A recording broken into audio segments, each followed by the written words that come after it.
Welcome back to Kevin Pollak's Chat Show. I am, as always, Chat Show. How are you? And I'm waiting for an answer.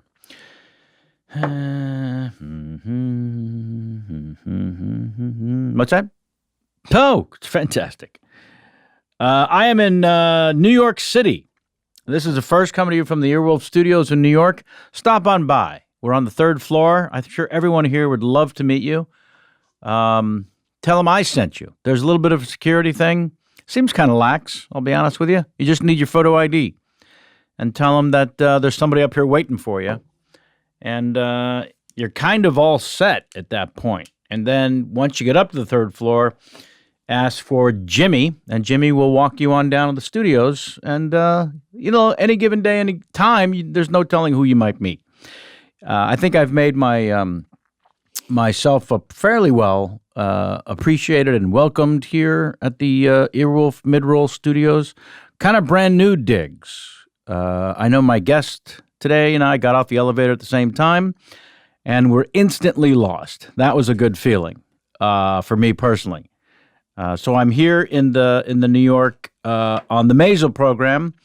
A lot of you have been very kind with your wonderful wishes and questions. I'll get to your emails soon, just not in this particular episode.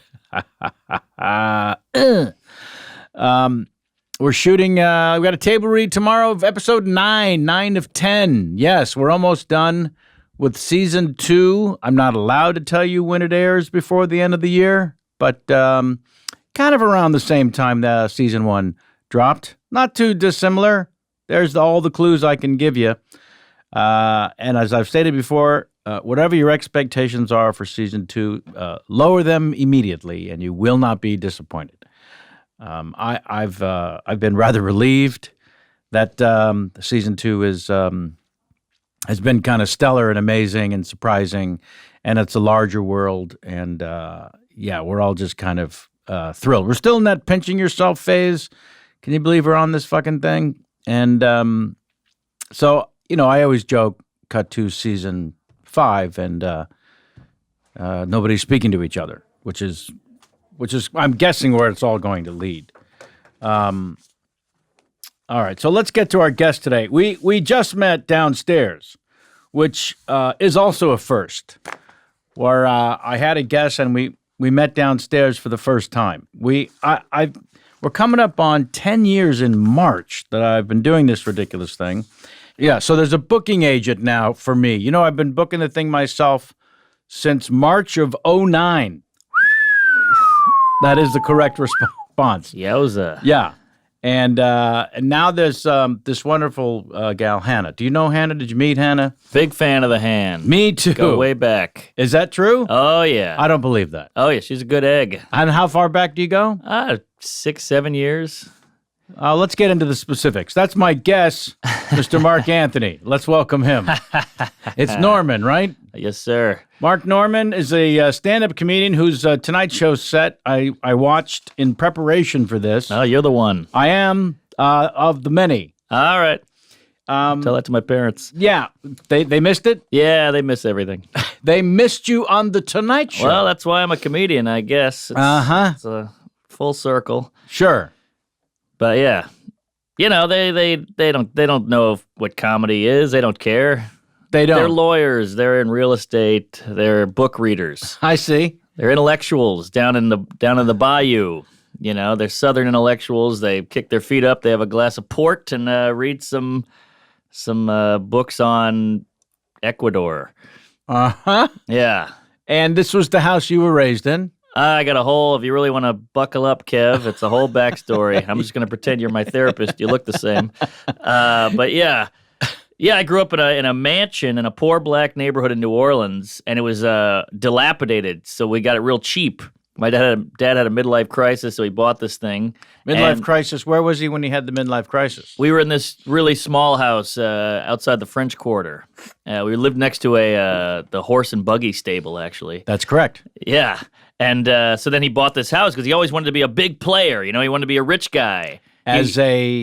What was he doing at that point? He was a low-level ambulance chaser.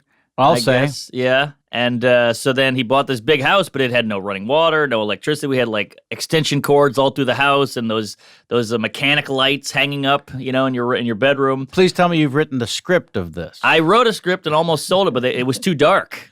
They were like, this is not good for network because it was racial tension and we got robbed a lot and yada, yada. How about forget network? There's 460 scripted shows now. That's true, but I got no juice and I'm a white guy. Uh-huh. Maybe I could flip it and I'll be trans. But yeah, so we grew up. So my parents had to turn half the house into a bed and breakfast to get some income. And so now we're eating dinner with Chinese businessmen, eating breakfast with traveling musicians, but we still got robbed a lot.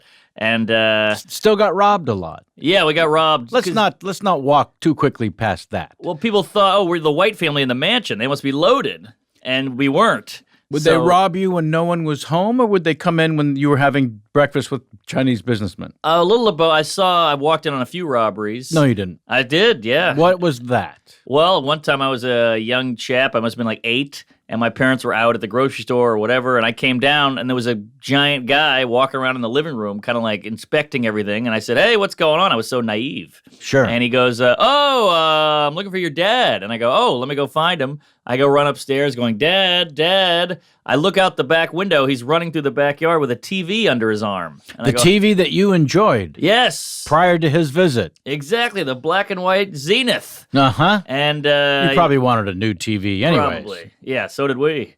But I was like, oh, that's odd. And I told my parents later. My mom's like, oh, we had to call the police. I had to describe the guy to the cops. And did you tell them it was a big guy also? I did. I said it was a large Hasidic Jew.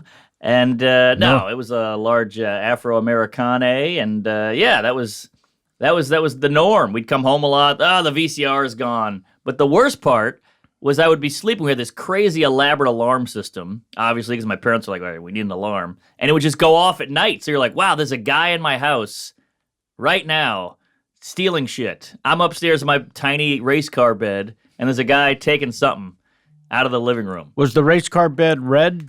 I made up the race car bed. That's too cool for my parents. I tried to throw detail in to spice it up. Uh-huh. No, it was a shitty, garage sale bed. Uh-huh. But yeah.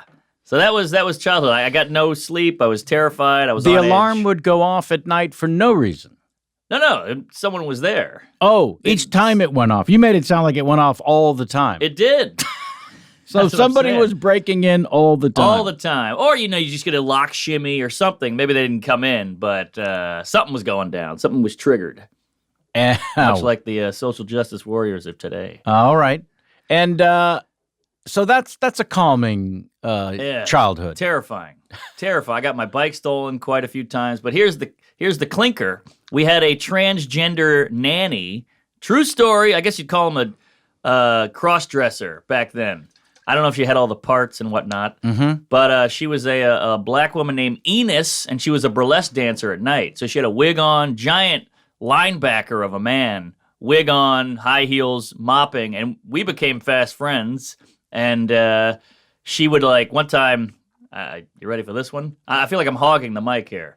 No, that's cool? What this show is. Okay. Also, no video anymore? You got rid of the video? Just for you. All right, good. I'm a little hungover.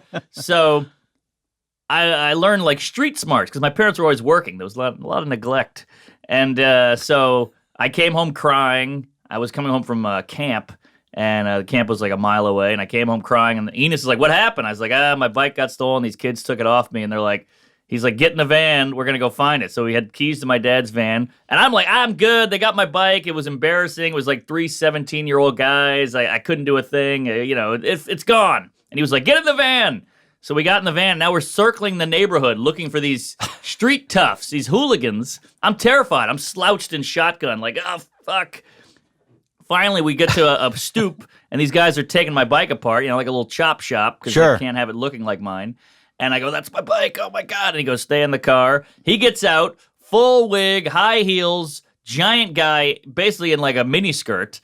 And he's like, "That's not your bike." And these kids are howling. This is the early 90s, This is F word, holy hell, look at this, homo, da-da-da, I can't believe, they're going nuts. And he just grabs the bike out of the kid's hand, and these are, strapping 17, 18-year-old kids, grabs the bike, And he goes, what are you going to do about it? And he just stares at him, and they don't do anything. And he walks back to the van, slides that big side door open, throws the bike in, closes the door. We head home. It was unbelievable. Most of your bike was in the van. Yes, 80%. But, So he was Superman to you was at that my point. guy. He was my role model. My male role model was a cross-dresser. Yeah. My dad wasn't around. No, of course not. So that was pretty cool. We bonded. He taught me how to treat women and kiss and put the seat up and how to go on a date. It was because he knew women. He was a woman. Well, and Whatever, how did he teach you to kiss? Well, he just said you got to do this and put the hand behind the head. He gave me dating tips that taught me how to shave, all that stuff. He had to shave. I mean, it was very Was important. he shaving his legs while you shaved your face? I think he might have been. And you tried to sell this show where? I tried. Sony almost bought it, and I tried to sell it to NBC, and they were very interested. We got up to the mile marker, and they were like, "Nah, this is crazy." Because I tried to keep it true to the real life story. One time I came home from a Mardi Gras parade. This is when we eventually moved out. It was too much. I was 14 years old. I was at a Mardi Gras parade. I came home. There was 58 cop cars, sirens, lights, and I go, all right, my parents are dead. That's it. Apparently 2 guys, broke in, or knocked on the door. My dad answered the door. They put a gun in the door. My dad freaks out. They tie my parents up, and they steal everything in the house. They go, where's the jewels, the whole thing. And were there, in fact, jewels? Jewels, rubies, treasure chest, doubloons. They got the cars. They got all the credit cards. It was a tough go. And after that, we're like, all right, we got to get the hell out of here. And out of here would be out of the state of Louisiana? A better neighborhood. I see. Greener pastures. And did you leave behind, what was the mentor's name? Are Enos. you allowed to say? Enos the penis. Well, that was the easy joke, but he's since been killed. He was in a van with a guy. And a bike. Well, maybe the kids who grew up later, but he was in a van with a guy who thought it was a woman, and then when he found out it wasn't, he killed him. I see. New Orleans is no joke. It's very lawless. It's a Wild West down there. Still, not like it used to be. After Katrina, things kind of cleaned up, but back in the day, whew, it was wild. It was fun. Your cab driver would have a beer between his legs. Where you going? It was a romantic, but it was terrifying. Well, so like most kids growing up, wherever they grow up, they think it's like this everywhere. Exactly. And you thought the same? Well, did you have a sense of how unusual? Not really, no, because we have Mardi Gras, we have Jazz Fest, we have the Sugar Bowl, we have so many crazy things. But you're watching TV. You know what things look like in New York. I guess. I remember seeing snow on TV and being blown away by snow. But even the suburbs, because I was I'm in my neighborhood. This is pre-internet. This is pre-driver's license, pre-everything. So all I had was TV and movies. I was obsessed with movies. Big fan. And of movies that you've been in. And I was obsessed with all that. I'm just glued to the TV. My dad would hide the TV. Some got stolen. But is that why he was hiding it? Yeah, yeah. But yeah, I didn't know anything. Even when I'd go to the suburbs to see my friends, I was like, oh my God, this is glorious. You leave your bike on the lawn, the door's unlocked, the mom's got an apron on, she's cooking. I mean, it was unbelievable to me. It was like the 50s. Yeah, and that's when you were visiting your friends outside of the French Quarter. Yes. And it's this is all I keep thinking. Sorry, I know Tony as a member Shalhoub is the next guest, so I got to bring the heat.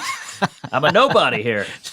First of all, you will air on different weeks. Okay, well, Yeah. I just went behind the curtain there.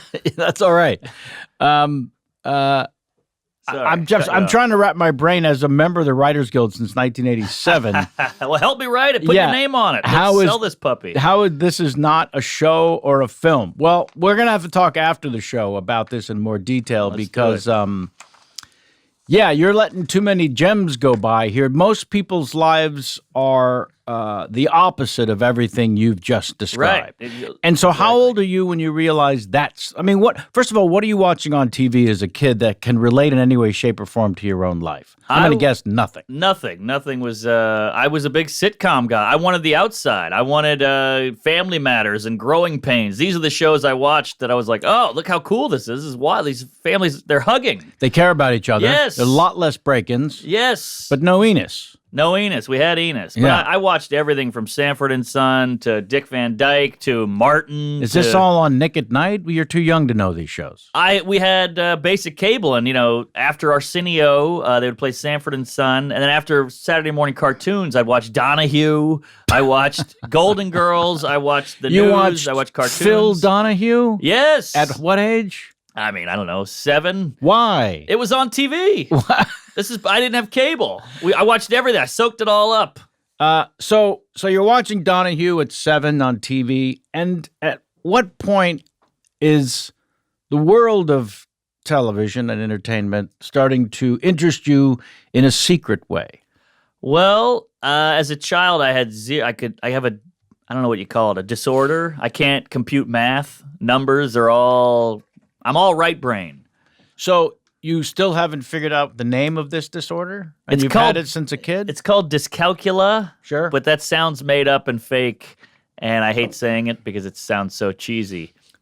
Dyscalculia. It's too on the nose. Or a vampire cereal. Yeah, exactly. That's not bad. Dyscalculia. Dyscalculia. And what?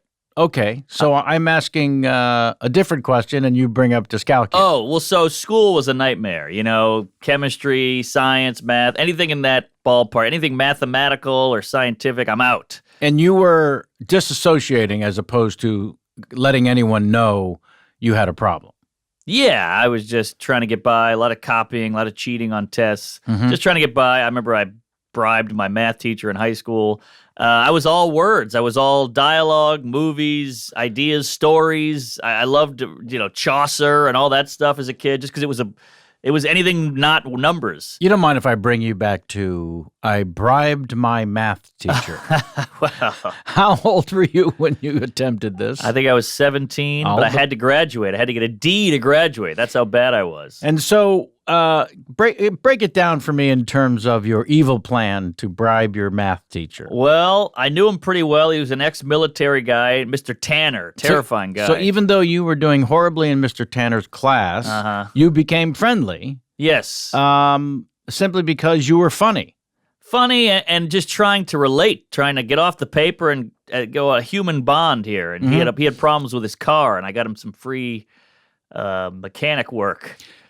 So you were bartering. Yes. And but at no point were you comfortable enough with Mr. Tanner to say, numbers go nutty in my head. He wouldn't believe. He was old school. He was like, you're lying. You're just dumb.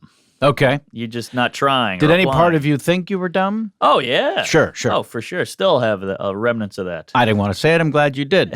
So what is the bribe plan? Hey, I just need that D, baby, and I'll be out of your hair.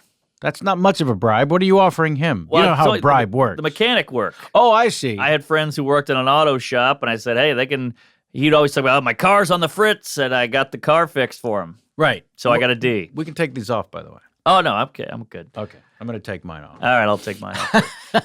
I hate cans. Yeah. I just feel like we're a little more conversational now. Sure. Didn't you feel like you were being, the volume was strangely altered? Yeah. From a conversation? Definitely. So we've taken off our headphones, ladies and Jews. So now, yeah. Women can be Jews. Ladies and Jews. Well, ladies and ladies, you could say that. Doesn't work for you? Ladies and ladies, that's redundant. Yes, it certainly is. And the way things are today. So you go to Mr. Tanner. Mr. Tanner, you've complained an awful lot about your car. I happen to have a friend who's an ace mechanic. Yes. He's going to fix your car for you, but I've got to be, I got to level with you, Mr. Tanner. I'm going to need at least a D. Yeah. And Mr. Tanner says... He says, I don't know, blah. And then the car, I guess, kept screwing up, and eventually was like, all right, let's do it. All right, let's do it. Let's do it. That sounds like something you would say. I'd love to know what he actually said. I mean, this is years ago, but he said, well, well, how does this going to work? And what's the story? And I said, you bring it in, we'll fix it all for you. Don't worry about it, free of charge. Because, it's a pretty penny to fix these cars. He had like an old Volvo or something that was a little foreign or something. And who are these friends of yours that are going to fix Mr. Tanner's car for no charge? Because I don't think you're paying for it. They wanted to help me. These were different times. This is a simpler time. I would get them a couple cases of beer. I worked at a grocery store. You would steal the beer? Yes. Okay. You do the thing where you run it down the conveyor belt, but you don't actually scan it. I see. Yeah. Sure. And they'd walk right out the door with it, and it was fine. Okay. You were a cashier. Yeah. I see. For a hot minute. Uh-huh. I got fired. I can't imagine why. Okay, so Mr. Tanner gives you the D, and at what point in these school years are you thinking in terms of being a comedian? Well, I mean, I know it's frowned upon or whatever to say, but I was a pretty big class clown in a way that I took pride in being the class clown. I prepared bits. I wasn't just like the class hack. I would see kids doing funny stuff in class and go, that's easy. That's a hack move. Everybody does that joke, the farting in the hands, get out of here. But I had stuff prepared. I still remember some of my great quips. Sure, as a just youngster. a couple. Just a couple. One, third grade or fourth grade, we were learning expressions like famous sayings, and the teacher said, what are you not supposed to do in glass houses? And without missing a beat, I yelled out, shower, killed, killed. I'm talking, 12 third years grade. old here. Yeah, whatever the hell you are in third grade. So I was pretty proud of that. One time, a teacher picked, like a girl was passing notes, and he snatched it, he confiscated it, and he read it out loud, and he could see she started crying, so he changed it he made an audible, and he said, it's a one leather whip, one ball gag, and I went, how'd you get my Christmas list? Killed! Killed! First of all, it was I'm quick. sorry. The teacher decided to call an audible while reading a child's note because the girl was crying. Yes. And so he went with whip and ball gag. Yeah, I'm telling you, it was different times. This sounds like very New Orleans. Very New Orleans. Also, my mom was a teacher. She taught law school when she was when I was really young, and I was so sick one day. I'm talking 5, 6 years old, and I was obsessed with Groucho Marx. And she taught school, and she made me sit sometimes. Like if I was sick, she'd have to bring me to work, and I would just sit next to her desk, bored out of my mind, while she taught law, the most boring thing on the planet for a 6-year-old. And I got a fever, and I'm snotty, and she's like, I have to go to the Xerox machine for 10 minutes. Hold on. And I got on the desk and started doing jokes, killing. For these law students. For these law students. I'm talking, what does Ghost eat for dessert? Blueberry pie. Nothing too sophisticated, but not bad for a kid. Yeah. Let me take you back again, if I may, because you like to race the car by what I consider to be nuggets. I feel like I'm boring everyone. In this case, I was obsessed with Groucho Marx. Huge influence. In the story, yeah, you said you were 5 or 6 years old. I was a young chap. You were obsessed with Groucho Marx at 5 or 6 years old. That makes me think someone turned you on to Groucho Marx. Who would that be? Well, my mom, again, they're not, no one's the boring really, law school teacher. Yes, exactly. I said, Mom, I was obsessed with Bill Murray. I love Bill Murray. I was all over everything he did. And how did that happen? Just movies. I was all a big movie guy. So you caught him on TV and you... Yeah, I was really into Ghostbusters. I remember being, just like this guy. I was zoned in on Bill Murray. This guy is what I want to be. This is a cool guy to me. This is a fun dude. My dad's a dorky guy in a suit and ill-fitting, and he's a law guy and, very by the book. And Bill Murray was... Antisocial. Yeah, antisocial, anti-establishment, funny, quick, whatever. So I loved Bill Murray. But Bill Murray is just doing Groucho when you really break it down. He's just the guy in the back of the room snickering and making jokes on this and that. Commenting on the straight people. Exactly. And so then I told my mom, I was like, I think I really like comedy. I was just saying, everything I watch is cartoons and The Simpsons and this and that. And she said, you like comedy? You got to go with the Marx Brothers. That's how out of touch she was. Sure. She couldn't get me anything current, obviously. So she got me the Marx Brothers big tape set. And I was like, this is black and white. This is going to be brutal. And I watched it. I remember being like, it was obviously boring for a kid at some points, and there's a lot of singing, which sucked. But Groucho, the lines were killer. They're still killer. Whenever Chico decided to play the piano, you tuned out. Yeah. But when they said, we're going to Dallas. No, we're out of Dallas, or we need more dollars. Dollars, Texas. Taxes, Texas. I just love all the puns, and Wordplay, sure. Yeah, shot an elephant on my pajamas. How I got in my pajamas, I'll never know. I mean, to me, that blew my mind as a kid. My head went straight off, so I was into that. Yeah. If you were any closer, you'd be standing behind me. Yeah, we went out to Africa to shoot the women, but they weren't developed yet, so we're going back next year. Yeah. Some of the greatest one-liners ever. Of course. And then I got into You Bet Your Life, and that was crazy. I have 10 kids. Wow, 10 kids. Well, I love my husband. Well, I love my cigar, but I take it out every now and then. Yeah. Yeah. Yeah. Still good. Sure. I learned later that was all staged, which was a bummer. Rehearsed and written? Yeah. You thought he'd made it all up? Yeah. Sure.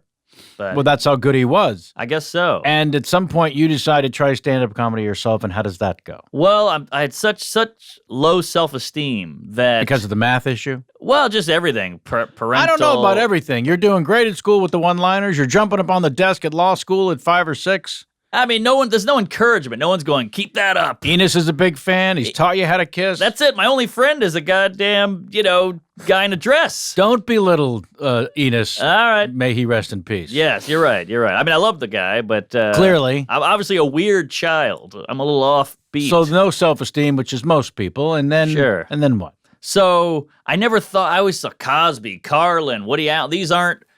I could never do that. Being a stand-up team was like being an astronaut. It was just on another planet. I could never do that. You're watching stand-up comedians on... Well, you'd see him on Leno or Letterman. Then you'd get...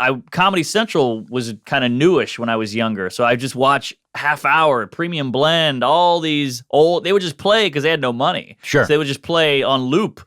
Old stand-up specials, new stand-up specials. So I just soaked it all up. Right. And...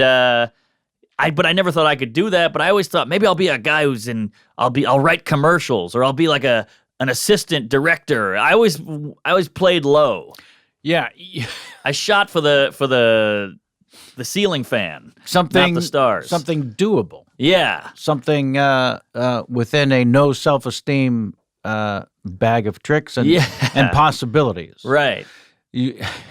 Well, listen, you were a realist at 8. Very realist. Yeah. Clearly. So, maybe I'll be an actor. I'll be in plays, like community theater kind of stuff. And what's the first thing you attempt to do? Well, I did plays as a child. I did like summer camp acting things, and where was the summer camp when you live in New Orleans? Little park thing. I think at the city park had a summer camp for kids, and So it wasn't a sleepaway park. No, I'm a Gentile, and so. Yeah, I got into acting a little bit in improv. Only Jews went to camp? Well, it's kind of a stereotype. Is it? Oh, yeah. I guess Gentiles do, too. That was a bad jump there, but... No, it's fine. But I feel like Jews, every summer your parents go, hey, you're going to the Catskills or whatever the hell. Right. Yeah, but, Gentiles do it, too. So... yeah, I go off and I do these summer camps every day, and I really shine there. That's where I felt like... Because my parents sent me to this and archery and Boy Scouts and this and that. And none of it stuck. And then there's these improv-y kind of acting camps. That really... Performing arts. Yeah, performing art. That felt like something. It hit a nerve. So I was like, all right, maybe this is something. But then you get older and you do school plays and you're like, I don't care about Bye Bye Birdie. This sucks. And... Who cares? And this is all just shitty and boring. I think it's wonderful that you have actual reference points. Oh, yeah. I was in Bye Bye Birdie. But, you got to wait around. You get one dumb line, and it's your mom's friends. And old. Were you the comic relief in Bye Bye Birdie? Yeah, usually. Uh-huh. But you get one line, and it's not even that funny of a line. And you're like, man, I could make this way better. So. I could make this way better? That crosses your mind. As a comic, yeah, as a funny person, I'm like, this is not funny. This is like, mom funny. Well, clearly you were in grade school judging attempts at humor as being hack. Yes. I didn't know what hack was, but you're like, oh, that's easy. That's an easy joke. Right. So I was still a snob then. Okay, so after theater camp, when are you actually contemplating standing in front of a microphone and telling jokes? Well, I'm on my 3rd college now. I've been dropped out or kicked out of colleges. And how do you get kicked out? Failing. Uh-huh. Failing out, not trying, missing classes. Do you get a letter? Is there a person that you sit down with that says it'd be great if you weren't here? Yeah, you get a letter. The first time they kind of sit down like, hey, we're trying to help you. You might want to stay in this. And you go, yeah, I'll be better. And then you skip another class and you fail. How far away did you go to college? I went to New Orleans. What do you call it? The University of New Orleans, UNO. New Orleans. Yeah, University of New Orleans. Failed out within like 2 semesters. How gone. did you even have the grades to get into a university? I think I was a native, so they took me. Okay. Yeah, it was just like a proximity thing. I thought maybe some more auto mechanic work.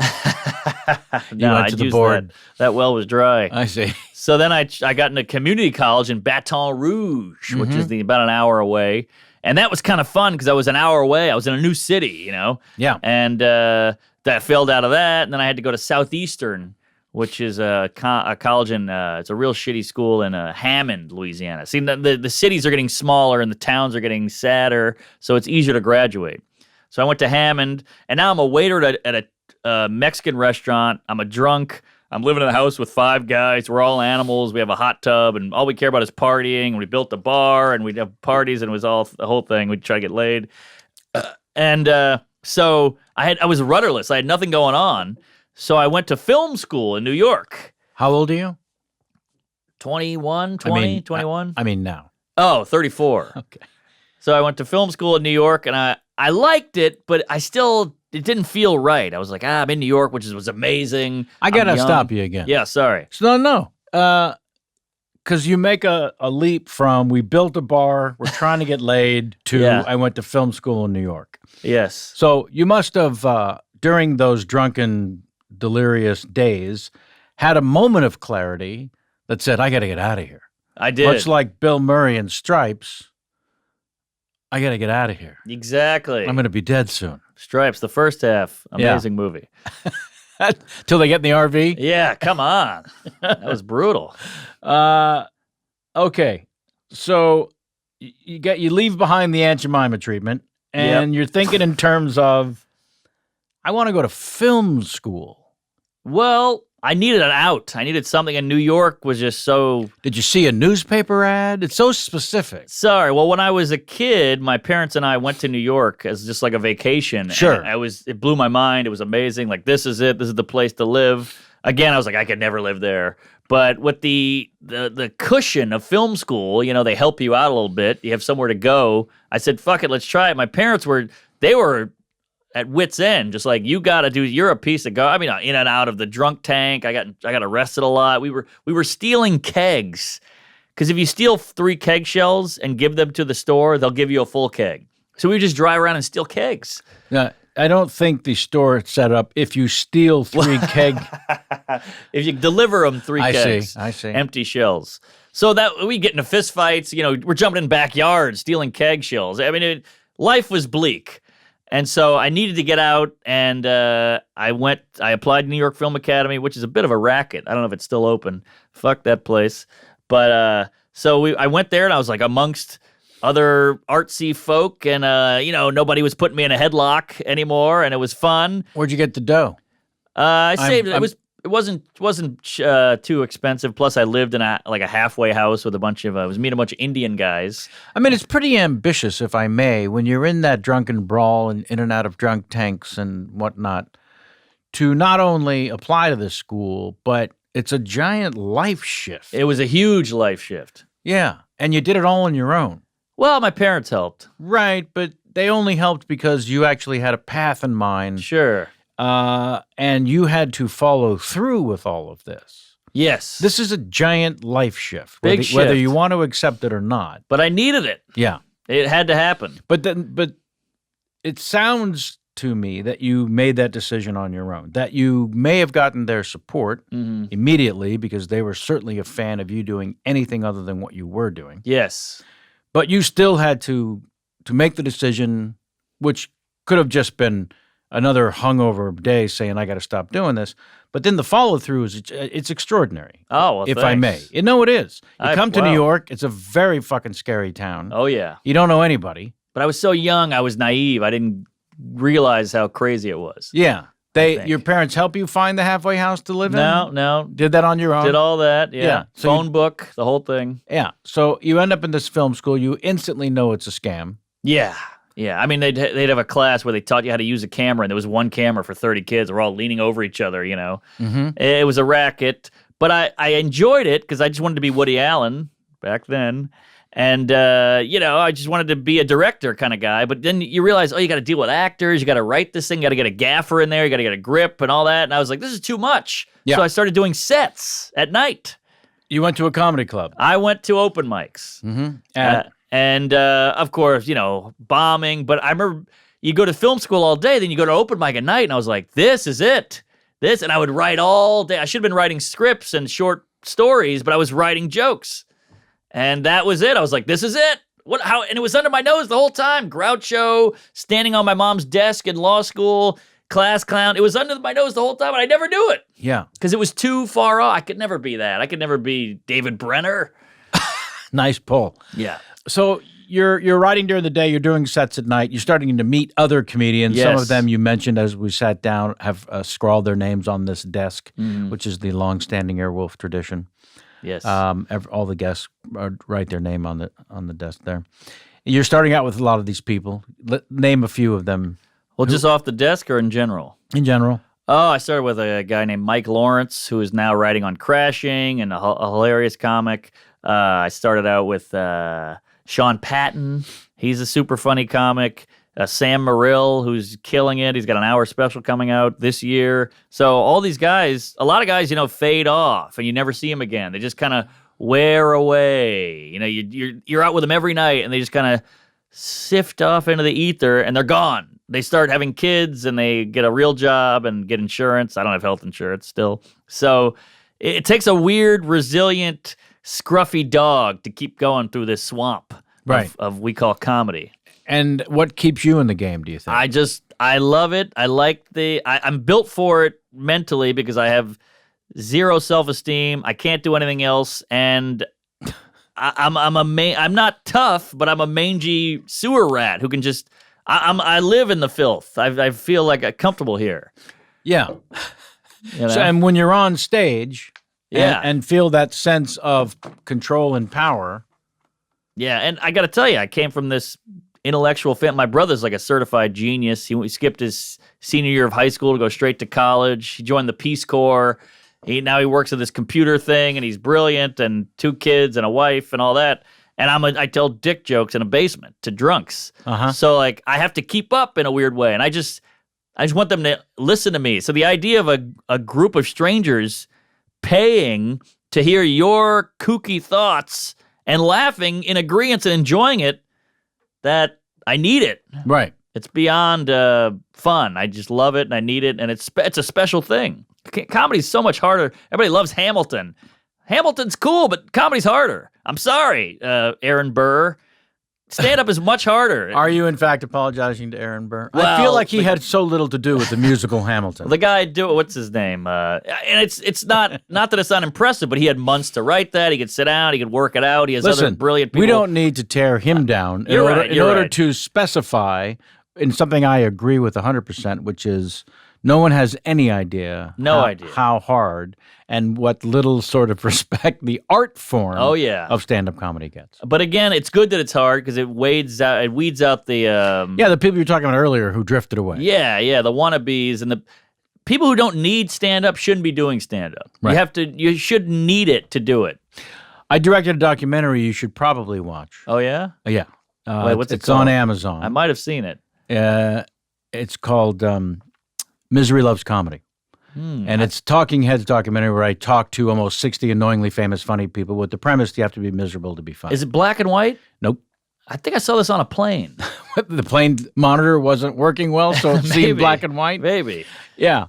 But the idea was that I would talk to comedians and ask them and try to find similar guidelines about certain chapters and aspects of being and trying and staying and doing. Yes. And also along the way, trying for the viewer to really demonstrate how if you're not willing to give your life over to it, you almost have no chance. And even Yeah. when you give your life over to it, you still have almost no chance. Yeah. The odds are stacked up against you like no other profession.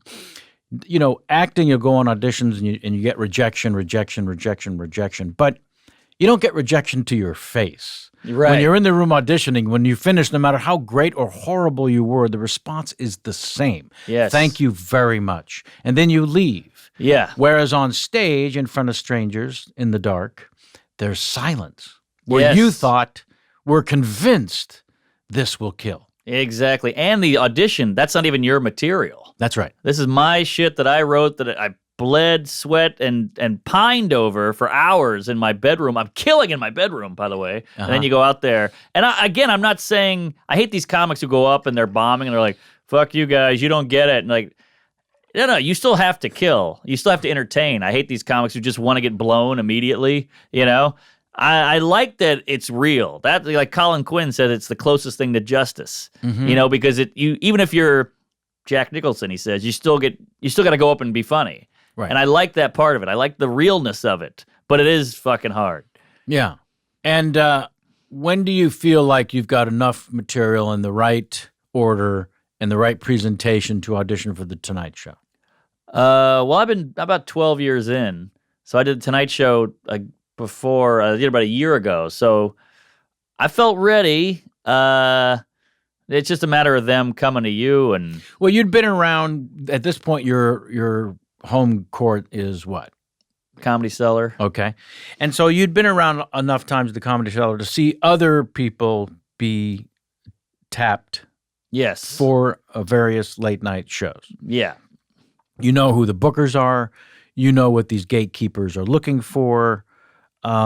I should say I've done Conan 5 times at this point before that Tonight Show and Colbert. So I was no stranger to late night. Right. But the Tonight Show is obviously the pinnacle. Well, let's just go to the first talk show appearance. All right. That was Conan 2013, February 20th. Do you remember the date? Oh, yeah. Oh, wait, you just said I it. just said it. And how many times was it still Smiley, the booker, the second producer? JP was Conan. JP Buck. Okay. He's still doing it today. And were these gatekeepers from Conan or wherever, again, people that you had seen tap other comedians, people you knew? Yep. And is there a conversation first? Hey, I think you might be ready. I'm going to watch your set.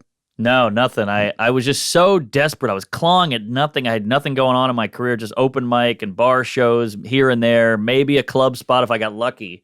But I felt like I had a killer 12 minutes. So I just sent them the whole thing on a whim, never heard anything back. So I asked my manager, you know, my ragtag manager in an office with a landline, you know, going, we got something in Jersey. That guy, he sent it in. He sent a link. And once the manager sent it in, he watched and he goes, this is pretty good. We can work with this. And just even getting a response from the booker of Conan was mind-blowing. I mean, Right. It was a game changer. I was like, oh my God, people know I exist. Right. And then we worked on the set, and he's like, I need a new tape. Here's the order. I got it to him like the next night, sent that back in. He could tell I was serious about it. We worked it out. He gave me a date 6 months later, but I was fine with it. And I ran that fucking set every day till that point, and I tell you, Kevin, I nailed it. You killed. I haven't had a showbiz moment like that. It was a storybook, fairy tale. Well, let's walk me through it if you don't mind. All right. So what do you do to pick out the outfit? Sadly, I didn't think much about the outfit. Good. That's all right. Yeah, I'm a comic. I have no style. I'm wearing a t-shirt and jeans. I don't know what the hell to Pit wear. stain T-shirt. Let's be more specific. Is it? Ah, shit. Sorry. That's embarrassing. It just means it's a favorite T-shirt of yours. I love this shirt. It says New Orleans, hometown. Tippingtons. Tipitinas. It's kind of our CBGB. All righty. Yeah. Yeah, the guy's holding a banana. Yeah, it's a big rock club. Great. And you opened up for bands there. No, I would love to. I wish I had. Oh, you just went to see shows there. Yeah. Gotcha. What's the round counter or shoehorn? Or Carousel bar? Horseshoe counter diner. I want to say Camellia Grill? Red slipper something. Oh, Ruby Slipper? There we go. Yeah. Love that place. All right, look at you. Yeah, I'm allegedly directing a movie either the end of the year or in January in New Orleans. Oh, great. And I'm hoping maybe to use that damn diner. I should remember the name. Yeah, well, I'll give you some great spots if you want some Ricks. Yeah, I do. And I know where to get, I believe, a couple of cases of beer. I know where to have some car work done. So forget the outfit, but you got the date, you run the slot, and do you bring someone with you when you have your first I brought my girlfriend at the time, Mm-hmm. and it was a big deal for the both. We're both poor New Orleans. We moved up to New York together. We have nothing going on. She's freelance. We're both poor. This is a huge deal. Flight to L.A., Hilton Hotel. The whole thing's bananas. Oh, he'd already moved to L.A., right, of course. So all the groundwork was done in New York, though, Yeah. and they decide they're going to fly both of you to Los Angeles. Just her, but we got just me, but we got the funds together. Okay. We made a big trip out of it. Yeah. And had you been to L.A. before? I had here and there doing a couple bar shows and checking it out, but never for TV. Right. And had you stayed on somebody's couch at that A lot point? of couches. Yeah. So now you're in a hotel because you mentioned the Sheraton. Hilton, sorry. Yeah, Hilton in Studio City. Okay. Universal Studios, Hilton. Uh-huh. And every part of that is exciting. Oh, man. Come on. They get you a car from the airport. It's banana. I mean, the whole thing You feel like you're in show business. Yes, and it feels damn good. The moment you get off the plane, there's somebody waiting with your name on a piece of paper. Yeah, and I don't think I didn't take a photo of that. It was Mike Norman, but close enough. Did it really say Mike Norman? I think it did, yeah. Or Mickey Norman? Yeah, Matt. Sure. So you get in the car, you feel like you're in show business. You and the girl are looking in the back of the car for some booze. Yeah. And you feel like a guy. Like, look at me with my gal here. You feel like you want to, hey, how about this, honey, huh? We were like the Beverly Hillbillies up there, you know? You really were. Yeah. You were the Nolans Hillbillies. Yes, and completely. So you get to the hotel, you check in. The set is the next day. Yeah. So how do you get to sleep that night? I'm a big sleeping pill guy. I got crazy anxiety, insomnia. I have to drug myself. Thanks for sharing. And so there's no problem. You brought your doses. Yep. You're out. And how do you spend the day prior to the set? We spend the day, we get there pretty early because, you get that 3-hour time jump. So we just hit the pool like a couple of white trash people, and we're in the pool yucking it up. I get a nice glow, but the whole time you're splishing and splashing, you're just thinking, okay, car, family, television, bagel, Puerto Rico. You're just going over the set in your head. You're pretending like you're a human being, but you're actually freaking out the whole time and trying to, The bullet point words. Exactly. Yeah. So I'm just doing that the whole day, and I'm in the shower going, all right, Mercedes, swivel chair, showering. But I'm panicking the whole day, but this is pre-therapy. I'm a big therapy advocate now. This is pre-therapy. So I didn't know about anxiety. I didn't know. I was just like trying to focus. And I get that weird thing where my brain and personality starts eating at me. Like, you're going to bomb. You're going to suck. You're a piece of garbage. No one likes you. And I have to go, shut up. Fuck you. Blow me. But, yeah, I was still working with that then. Yeah.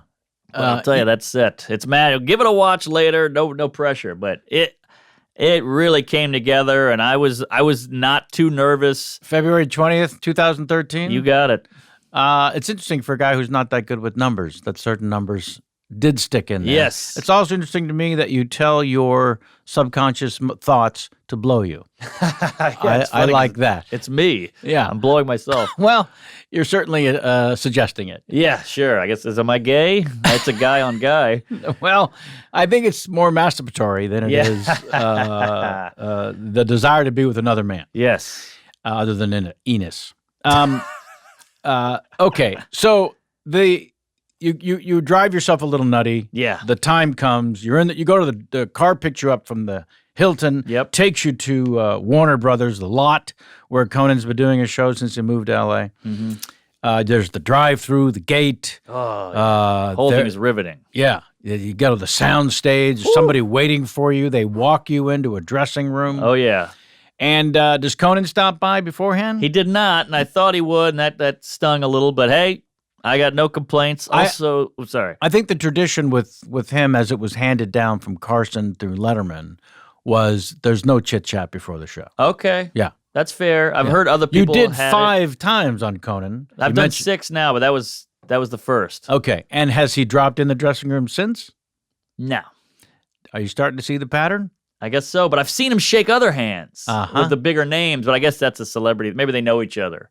Yeah. So that's a bummer, but I'm just the lowly comedian. I know what I'm in, I'm out, 5 minutes, tell my yuck-em-ups, and I go home.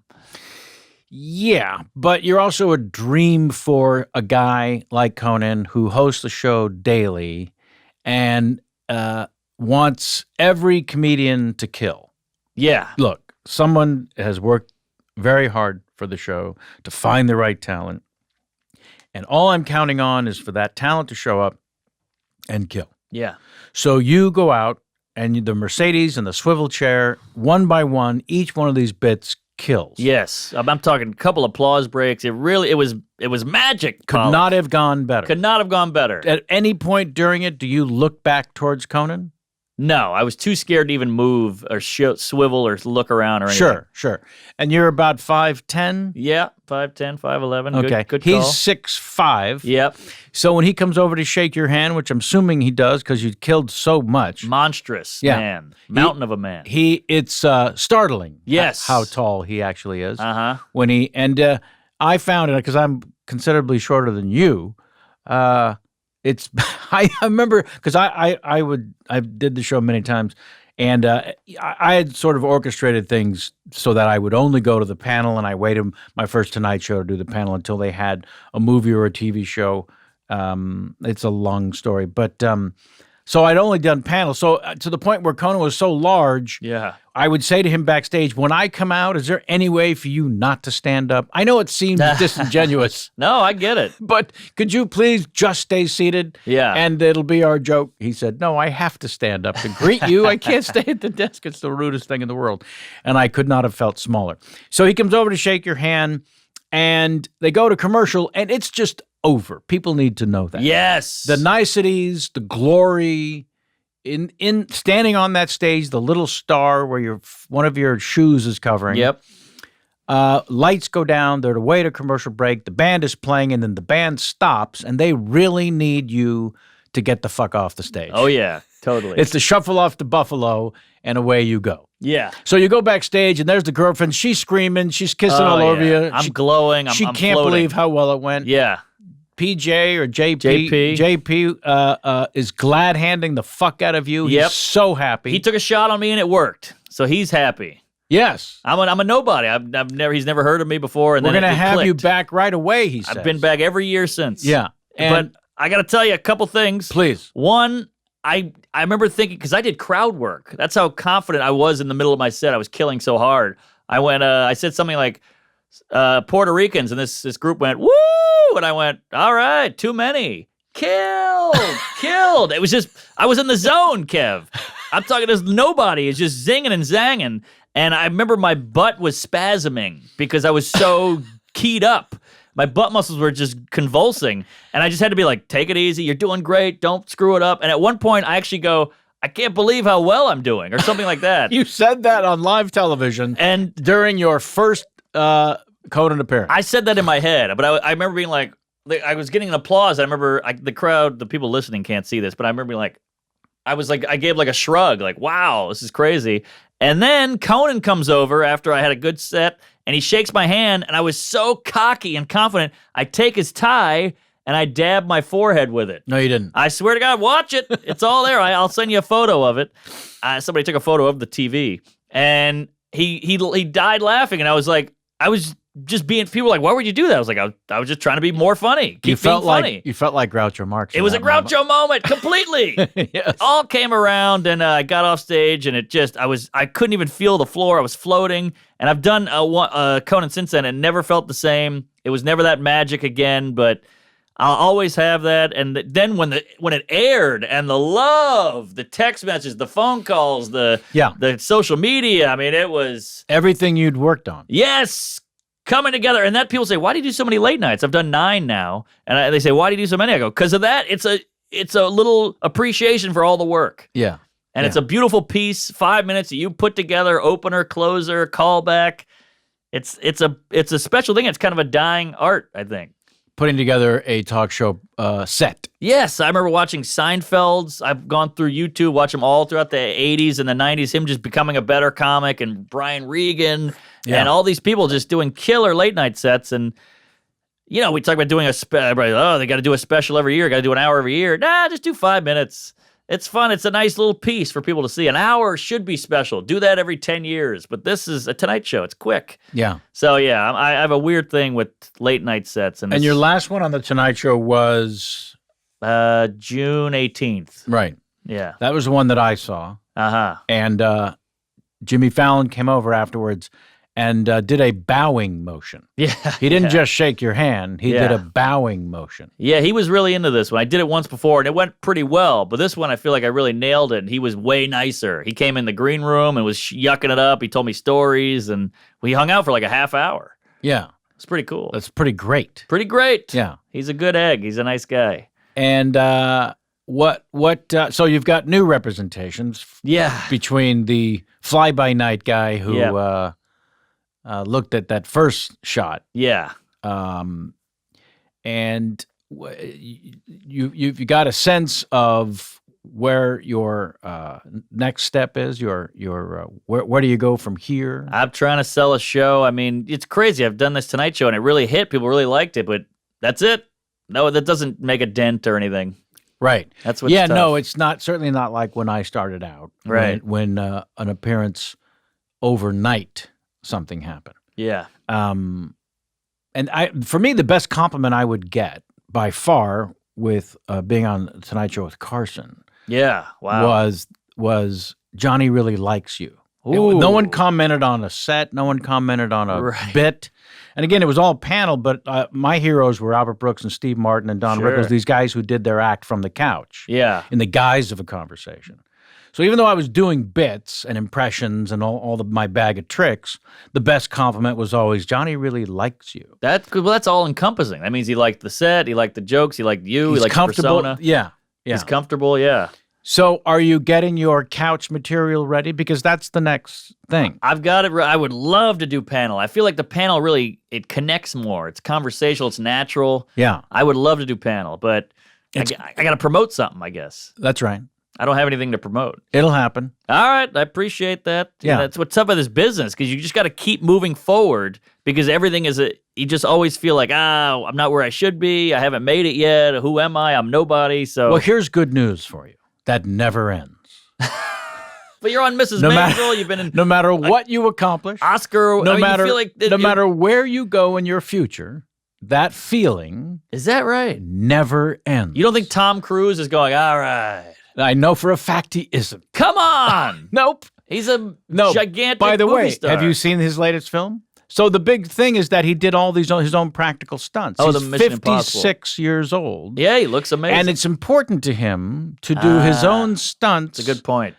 Because he loves it. Yeah. You know how much you loved and still do putting those sets together? Yes. That's all you need to focus on. All right, I appreciate That's all that. you need to think about. And I'm aware I'm lucky to get to do it. No. I'm a very gracious this is my life. I live in New York. I own my apartment in the West Village. I'm doing the Tonight Show and stand up regularly. It sounded like you said, I own my apartment in the West Village. I just bought my apartment. Congratulations. Thank you. I own a piece of the rock. My friend, that is an enormous success. May I take you back to the beginning of this conversation when you were in a Hubble falling place, dilapidated was your own, term for the home that your father's dream house. Yeah. After he had established himself, right? Yes. You just bought your own apartment in the West Village. So, and right before that, you said, I don't feel any sense of success, is what I was hearing. Yeah. Well, you always put yourself. I have friends who are just. They're on their third sitcom. They're in a movie. Good for them. Shaking hands with Tom Hanks and this and that. Yeah. Which you've done. But I just looked through the window and Tony Shalhoub gave this sign. The international sign for that means nothing. He's not listening to this, is he? Oh, of course he is. Oh, that's embarrassing. Jesus. Tony, big fan. All right. You guys both play Jews very well.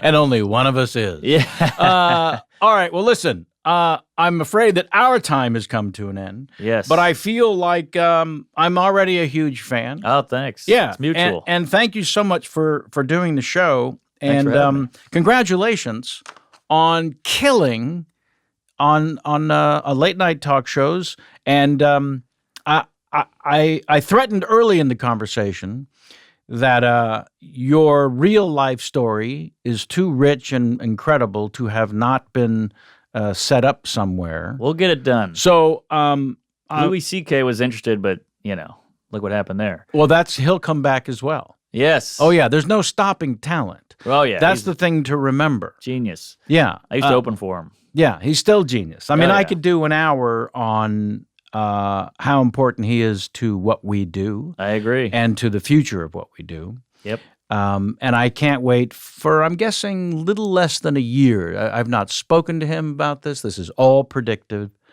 Little less than a year, he'll do an hour special about his entire journey through hell and back. Yeah. And it will be undeniably funny, so much so that everything else will just fall away. I completely agree. I don't get the whole, this guy did a bad thing, so he sucks. But you can't deny the work. Perverts go to therapy, Yeah. okay? Yeah. Right. Let's not put them in the same envelope as pedophiles and rapists. Thank you. And I don't get the whole, we're all very supportive of transgender people, you man to woman. Why can't we support pervert to better man? Yeah. That's just another transition. Why can't we get on board with that? You know what I mean? And on that note, I support both. I'm open-minded. I'm more open-minded than you. that's right, Mark Norman. Thank you very much for being on the show today. Thanks for having me. Honestly it's and an honor. truly.